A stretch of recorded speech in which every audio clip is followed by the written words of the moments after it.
unchangeable. Anong na yung tama be? Unchangeable. Unchangeable. Ina yung papaliso na. Unchangeable. Unchangeable. Amen. Kung sa may bisaya sa unchangeable. Wala yung pagkausap. You know, God is really answered my prayer through this scripture because God wants us to understand it so on. Nabisan usahay na yung mga parte sa itong kinabuhi na tinigin papugan iso ng pagkausap. Isa ba ito rin natin nausap for good or na pinausap sa imuha na makahanap ka na maayo ba kami or dili. But always remember it so on. Nang akong Disimba last year, maurag ako na atong simbahan karong tuiga. Amen. Nang akong Disimba, 10 years from now, maurag ako na Diyos ang itabang kung atong pasibunggan karong tuiga. And the scripture says that, ingon na rin so, na remember those who rule over you, who have spoken the word of God, to you straight follow. Ako iso, I tell you, this sa Nabalga, about 10 years, ang anniversary na ito last December 21. And magkano for how many years that I've been here? Sa wala kabalo, I'm from Dinagat Island, South Minia. And tulad, kinamatay na ako mga gilinganan.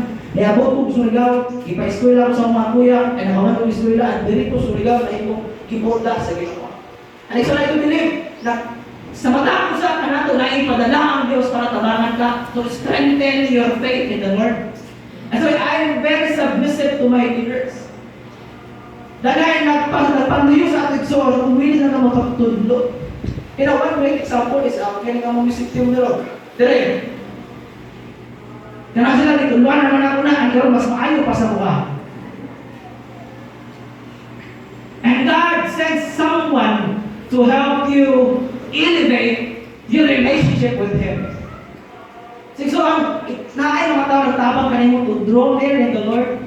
But sometimes you need to understand that we need to be dependent on God's teaching.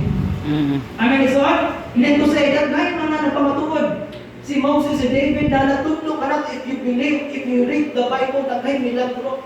Ang ibuhat, ipikas ni Moses ang Mount Carmel, and everything is amazing.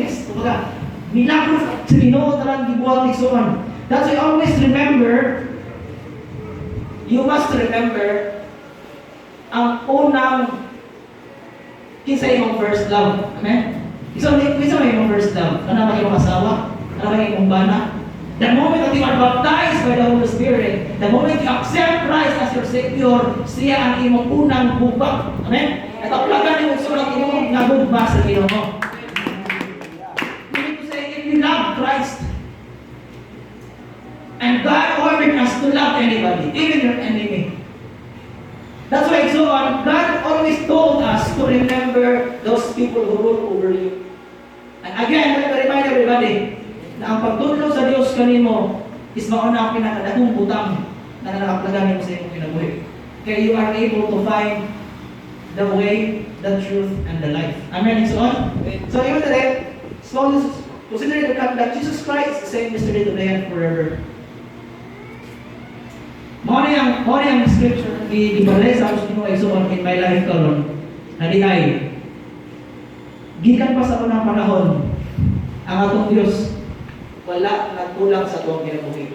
Ang atong Dios wala nabangko, ang atong Dios nahimong dalampanan sa tanang igsoon. And do not be carried about the various doctrines teachings, for it is God good that the heart will establish by grace, not with foods which have not profited those who have been occupied with them. Sometimes it's all makarelate ko, di ba? Okay. I have this principle. Sana sa kuliyon is all, even many times na nabali ko na, hindi kinakong hinagtan akong Domingo. So karon sahay, kasama na ako ko.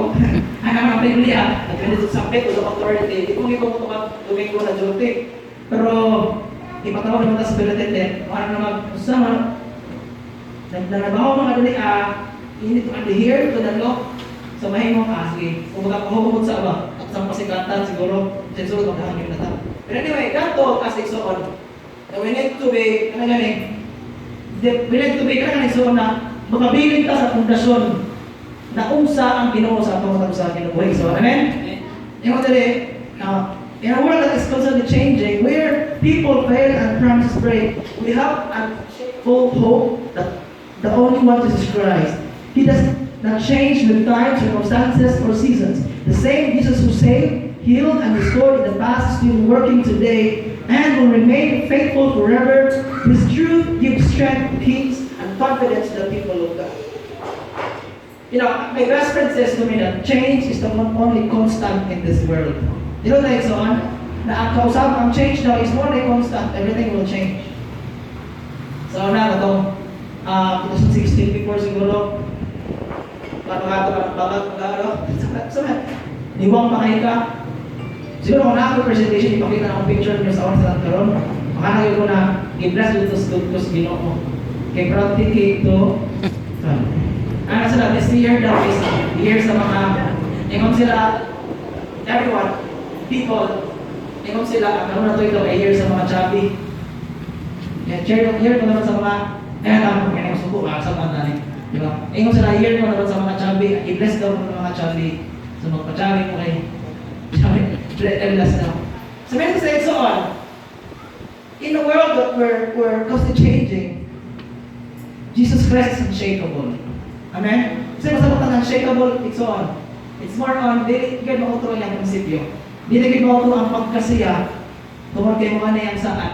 The moment that Christ is in the earth, sabi nagbasa sa Bible eh, the moment that Christ is in the earth, nasa sa kalimutan, human made ito, flesh.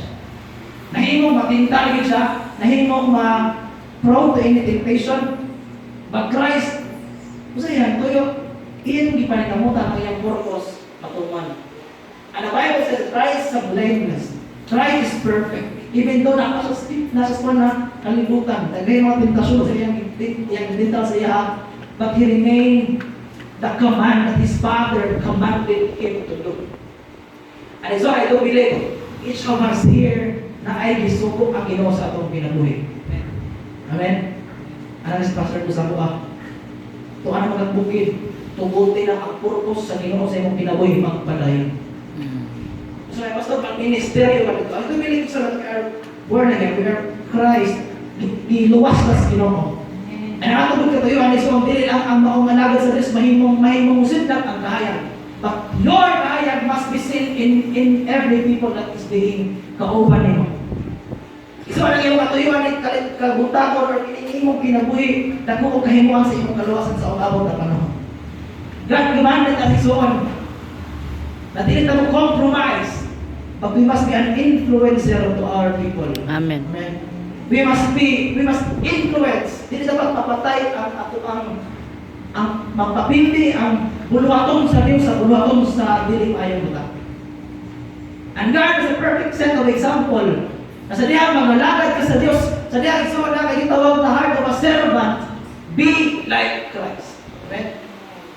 Dili man tumaabot ang pagka-Dios, dili man kita Dios. Pero sa diha matustan kini kita mga babae. Taas gyud dapat ang inyong standard abang kaning mga butanga. Kay kung ubos ang imong pagtan-aw sa mga abas sa tungod kay dino tay zona, ang ratio na sa kalibutan karon 1:10. Isa ka lalaki, napulong babae. Dino na, ngaman, daghan kay ayong babae kaysa sa lalaki. Ini sa classroom, kasi kanadagan. Ang girl 40, ang lalaki kay 15 lang. Parang ano ba? Manikamot. Minyo ay naray ko, ay marita.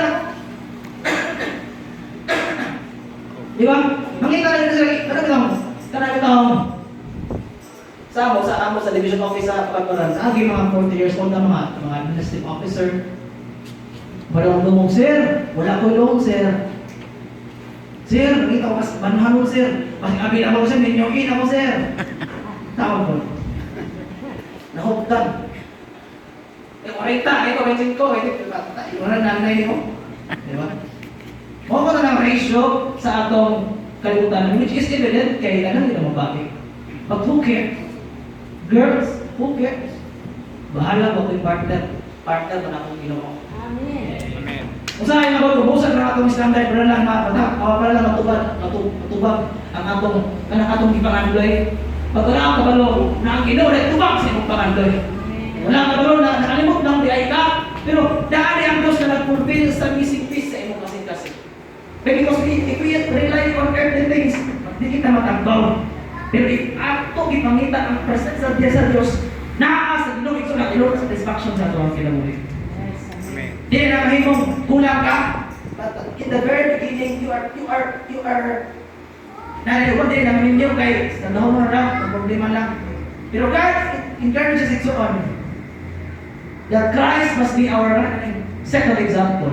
So, are you willing to follow what Christ designs a life in your life?